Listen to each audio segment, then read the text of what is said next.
максимум негативных отзывов мы слышим от домашних телевизионных сидельцев, которые говорят: вот типа идиоты, и нафига вам это надо?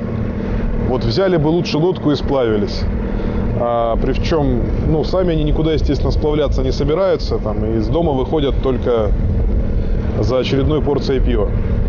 Вот. А как раз люди, которые живут здесь, в таких условиях, которым приходится постоянно общаться с дикой природой, преодолевать какие-то большие расстояния, но они действительно заинтересовались.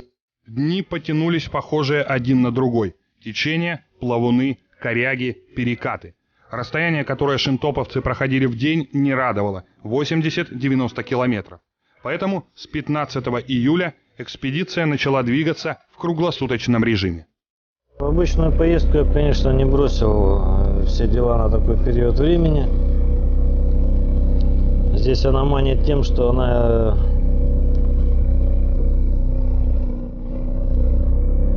не то что необычная, она изначально нереальная.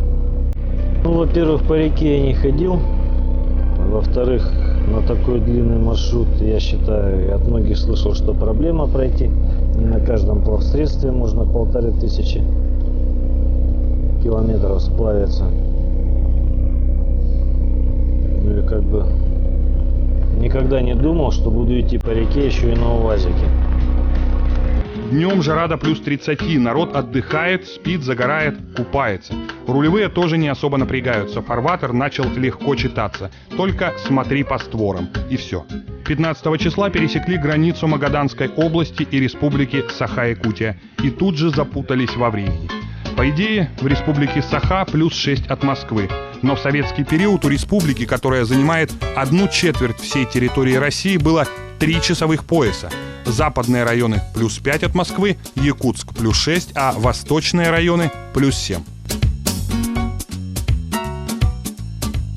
Поскольку основная часть участников экспедиции из Владивостока, нам интересно идеологически, так скажем, передать привет от Тихого океана Северному Ледовитому, ну и подчеркнуть общность, границы интересов наших двух регионов. 16 число, до Зырянки осталось всего 90 километров. Появилась сотовая связь. В 4 пополудни благополучно прибыли в поселок. К 9 часам вечера, закупив все необходимое, снялись с якоря и отошли от Зырянки километров на 10, где экспедиция и встала на ночлег.